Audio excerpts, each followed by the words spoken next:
할렐루야.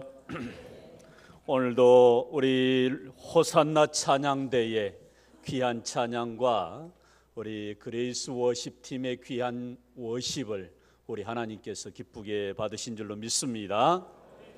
여러 주 동안 정성껏 준비해 주신 우리 호산나 찬양대 그리고 그레이스 워십팀 감사를 드립니다. 또 보니까 카메오 출연으로 우리 태은이하고 현진이 오늘 이렇게 또 함께 하셨는데 우리 모든 분들을 위해서 박수 한번 하시겠습니다. 감사합니다. 감사합니다.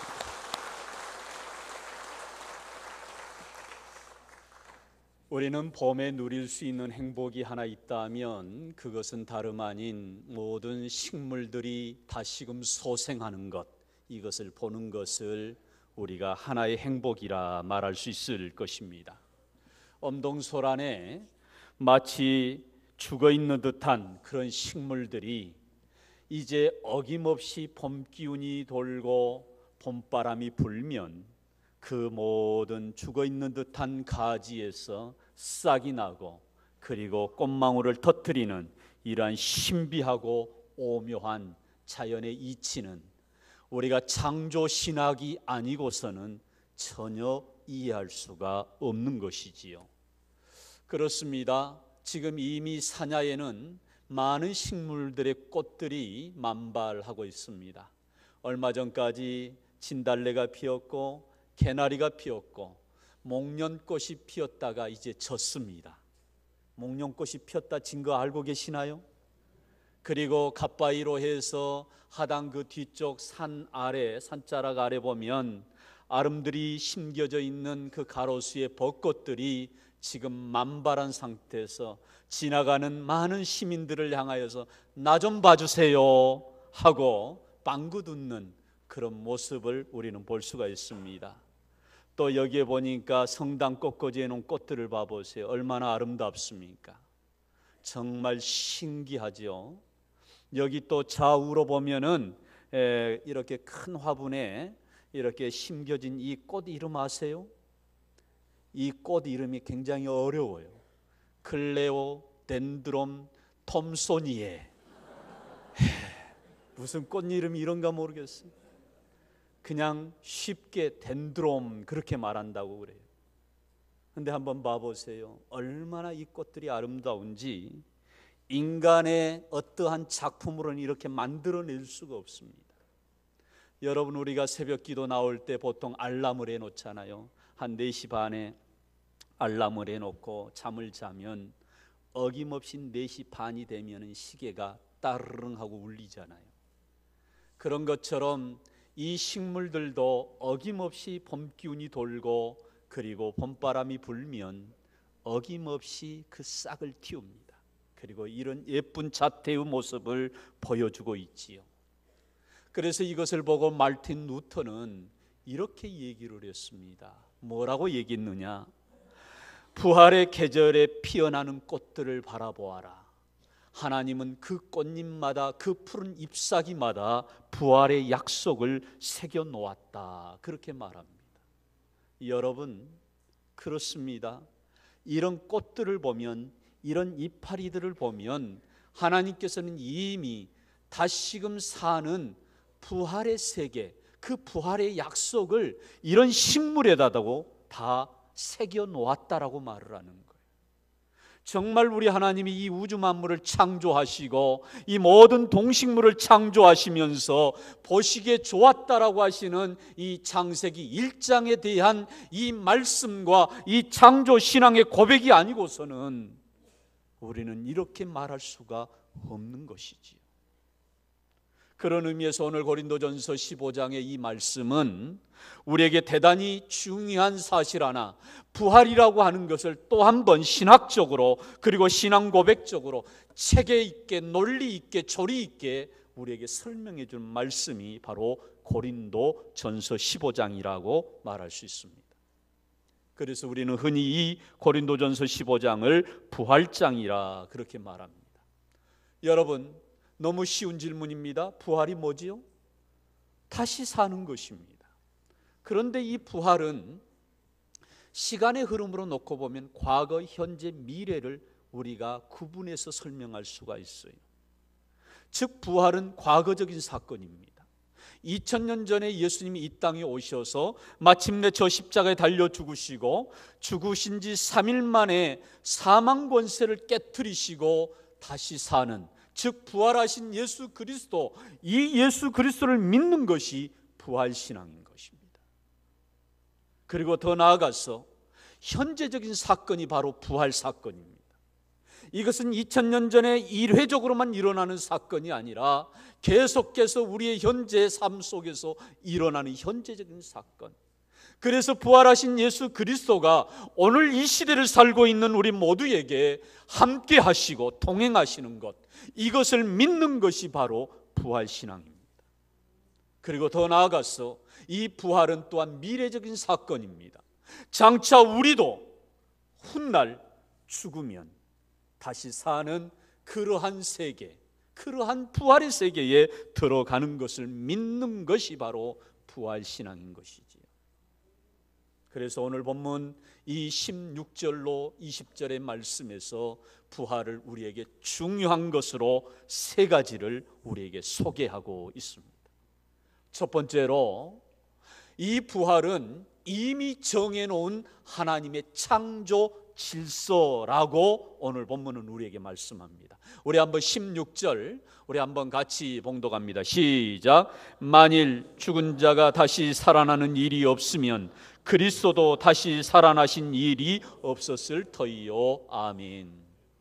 여러분, 이 16절의 말씀의 앞부분을 보면 죽은 자가 다시 살아나는 일이 없으면 이라는 대목을 주목해 보아야 됩니다.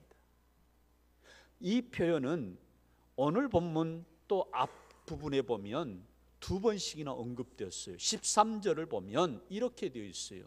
만일 죽은 자의 부활이 없으면. 또 15절에도 동일한 표현이 있습니다. 만일 죽은 자가 다시 살아나는 일이 없으면. 계속해서 13절, 15절, 16절에서 죽은 자가 다시 살아나는 일이 없다면 가정법을 썼어요. 그러면 어떻게 되겠느냐? 분명하게 부활이 있다라고 하는 것에 대한 반증으로 이렇게 가정법을 쓴 것입니다. 사랑하는 성도 여러분, 예수님이 살아나신 것은 죽은 자가 다시 살아난다라고 하는 하나님의 창조 질서 속에 이미 이 부활이 있었기 때문에 우리 예수님은 살아나신 줄로 믿습니다. 그래서 하나님이 그리스도를 살리셨다라고 15절에 말씀합니다. 죽은 자 가운데서 다시 사는 일이 있기 때문에 우리 예수님이 살아나셨다라고 그렇게 성경은 우리에게 증언합니다.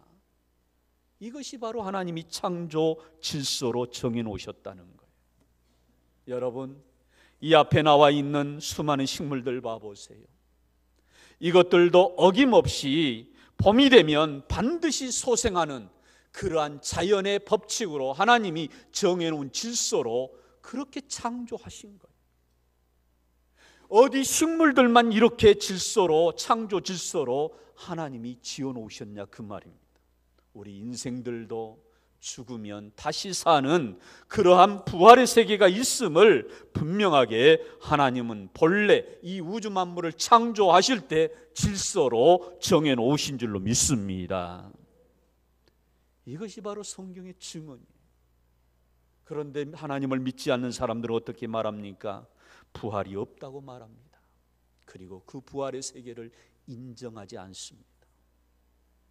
그들이 부활이 없다라고 말한다고 해서 있는 부활이 없어지는 거 아니잖아요. 그런데 분명하게 그들이 깨달아야 되는 것은 루터의 말대로 이러한 식물 속에, 이러한 꽃들 속에, 이러한 이파리 속에 하나님이 부활의 약속을 새겨놓았다고 하는 것을 그들이 볼 수 있는 지혜가 필요하다라고 하는 것을 오늘 이 시대에 다시 한번 믿지 않는 사람들을 바라보면서 느끼게 되는 감정입니다. 그래서 일평생 대학 선교를 했던 로시 맥도르라고 하는 분이 이런 말을 했어요. 예수 그리스도의 부활이 사실이 아니라면 기독교는 인류 역사상 최고의 사기극이다. 만일 부활이 사실이라면 부활을 알지 못한 사람들에게는 최대의 뭐가 된다고요? 비극이 된다는 거예요. 사랑하는 성도 여러분, 그렇습니다. 만약에 부활이 없는데 부활을 성경에서 말한다면 이것은 사기극입니다. 그런데 사기가 아니라는 것을 우리 예수님을 통해서 보여주셨잖아요. 부활을 목격한 사람들이 어디 한두 사람입니까?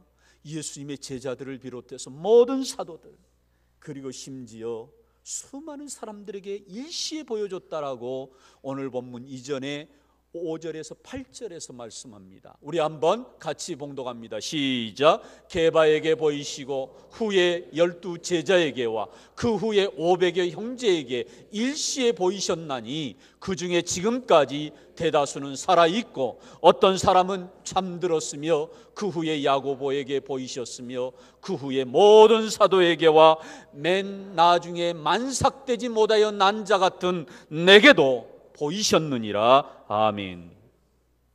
그렇습니다. 부활은 몇 사람이 보고 2000년 동안 우리에게 전해주는 어떤 그런 뉴스거리가 아닙니다. 수많은 제자들이, 모든 사도가, 그리고 일시에 몇 명이 보았다고요? 500여 명이 보았다는 이야기예요.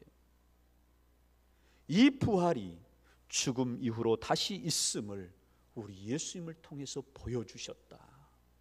그러므로 이것이 바로 부활신앙의 진정한 복음이라고 하는 것이지요. 두 번째로 또한 예수님의 부활은 우리의 인생을 아름답게 만든다라고 하는 것을 오늘 17절에서 우리에게 말씀합니다. 다시 한번 우리 17절 말씀 한번 같이 읽습니다. 시작. 그리스도께서 다시 살아나신 일이 없으면 너희의 믿음도 헛되고 너희가 여전히 죄 가운데 있을 것이요. 아멘. 그렇습니다. 만약에 예수님께서 다시 살아나지 않으셨다면, 즉 부활이 없다면 우리는 어떻게 되느냐? 14절로부터 19절까지 보면은 분명하게 말합니다.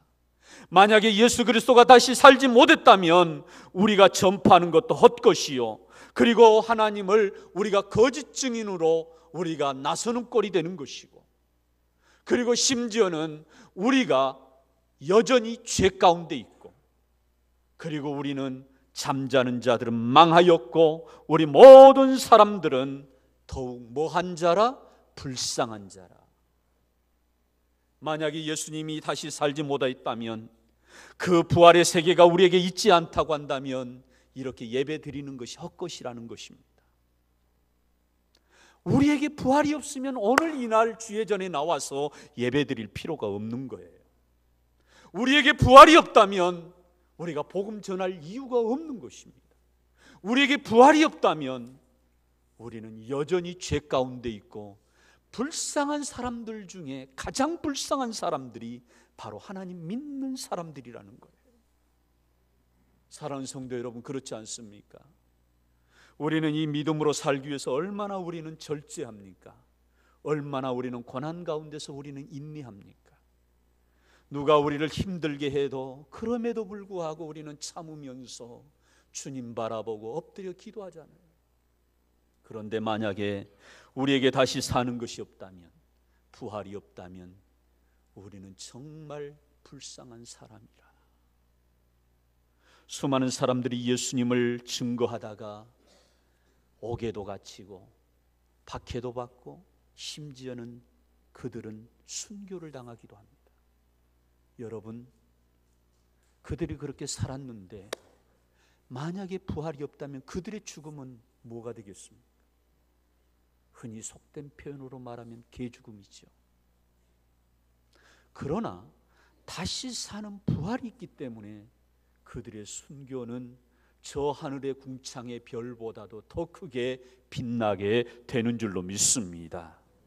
우리에게 부활이 있기 때문에 지금 내가 고난 가운데 있지만 그 고난이 참으로 우리에게 의미가 있고, 그 고난이 우리에게 축복이 되는 것은 우리에게 다시 사는 부활이 있기 때문인 줄로 믿습니다. 그래서 이 부활은 우리 기독교에 있어서 최고의 복음입니다. 만약에 우리에게 부활이 없다면, 우리는 망하였으리라. 또한 오늘 본문의 말씀에서 우리에게 또 한 가지 우리에게 중요한 교훈이 우리도 예수님처럼 부활한다라고 하는 것을 확실하게 증언합니다. 우리 20절 한번 같이 읽습니다. 시작. 그러나 이제 그리스도께서 죽은 자 가운데서 다시 살아나사 잠자는 자들의 첫 열매가 되셨도다. 아멘. 우리 예수님은 모든 죽은 자들 가운데 첫 열매로서 우리에게 부활의 모습을 보여주었습니다. 첫 열매의 의미가 뭐지요? 그 나무의 그 첫 열매는 제일 먼저 맺은 열매입니다. 그 이야기는 바꿔 말하면 두 번째, 세 번째, 100번째, 1000번째 열매 맺어지는 열매는 다 똑같이 첫 번째 열매처럼 맺는다는 말입니다. 우리 예수님이 부활의 첫 열매가 되셨다라고 하는 것은 이제 우리 모두도 예수님을 믿는 사람들은 예수님처럼 그와 같이 부활하게 되는 줄로 믿습니다. 이것을 믿는 거예요. 그래서 오늘 본문의 말씀 쭉 하반절로 내려가면 51절 이하에서 바울은 이렇게 우리의 부활의 모습을 이렇게 소개합니다. 순식간에 호련히 변화하여. 이 이야기는 눈 깜짝할 사이입니다. 지금의 우리 인생은 시간의 흐름 속에 있어요. 카이로스가 아닌 크로노스의 시간의 흐름, 과거, 현재, 미래로 흘러가는 이 시간의 흐름 속에서 우리는 지금 살아가고 있어요. 그러나 순간, 죽는 그 순간 우리는 시간이 어떻게 바뀌느냐? 이 크로노스, 연대기적인 시간에서 카이로스, 하나님의 시간으로, 영원의 시간으로 들어가 버리는 거예요. 그러니까 거기는 과거, 현재, 미래로 흘러가는 시간이 아닙니다. 2000년 전의 예수님 시대나 4000년 전의 아브라함 시대나 오늘 이 시대에 내가 살고 있는 이 21세기 사람들이나 죽는 그 순간 우리는 영혼 속에서는 동시적으로 공존하는 거예요. 이게 뭐예요? 하나님의 시간 카이로스예요. 그래서 순식간에 호련히 변화되는데 5년 전에 10년 전에 돌아가신 분하고 우리와의 질적인 차이가 없어요. 시간적인 차이가 없는 것입니다. 자, 중요한 것은 우리 예수님처럼 우리도 이제는 이와 같이 부활하는 것, 이것이 바로 우리의 미래 가운데 실제의 사건으로 우리에게 다가오게 되는 줄로 믿습니다. 그래서 일본 신학자 우치무라 간조는 이런 말을 했어요. 나는 부활을 믿으려고 애를 써본 적이 없다. 그러나 나는 예수를 믿는 순간 부활을 믿게 되었고 부활의 능력과 부활의 축복이 이미 나의 것이 되었다. 나는 이미 그때부터 부활한 삶을 살고 있다. 할렐루야. 여러분, 우리 부활 신앙을 가진 성도들이 한 가지 알아야 될 것은 내가 죽으면 부활한다. 물론 그것은 앞으로 미래의 사건은 우리에게 앞으로 기다려 있습니다. 반드시 누구에게나 다가옵니다. 그러나 중요한 것은 그 부활의 사건이 미래에 있을 사건으로만 보지 마시고 미리 이것을 앞당겨서 선취라고 말합니다. 내가 오늘 살고 있는 현재의 삶 속에서 이 부활의 기쁨을 누리고 이 부활의 세계에서 살기를 주의 이름으로 축원합니다. 다시 산다, 얼마나 가슴 뛴 일입니까? 얼마나 신비로운 일입니까? 내가 이 세상의 죽음으로 끝나는 것이 아니라 다시 산다, 이것처럼 우리의 가슴을 뛰게 할 일이 있을까요? 지금은 미완성으로 내 인생이 끝날지라도 부활은 나의 인생을 완성시켜주는 하나님의 큰 축복이 되는 줄로 믿습니다. 그러므로 인류 역사에 있어서 가장 큰 사건 하나를 꼽으라고 한다면 그것은 바로 예수 그리스도가 부활하신 사건, 이것이 바로 이 세상에서 그 어떤 사건보다도 가장 큰 사건인 줄로 믿습니다. 그러므로 이 사건은 내 인생의 혁명을 가져오고 내 인생에 큰 진동을 주는 가장 복된 사건, 이것이 바로 예수가 부활하신 사건인 줄로 믿습니다. 예수님이 부활하였다면 우리도 부활하게 되는 줄로 믿습니다. 그러므로 예수의 부활이 우리의 부활되는 줄로 믿습니다. 이 부활을 죽어서 누릴 것이 아니라 우리가 살고 있는 오늘 내 삶의 한복판에서 내 삶의 인생에 늘 부활에 대한 묵상이 있고 그 부활의 주님을 찬양하고 그 부활의 주님을 증거하는 우리 모두가 되기를 주의 이름으로 축원합니다.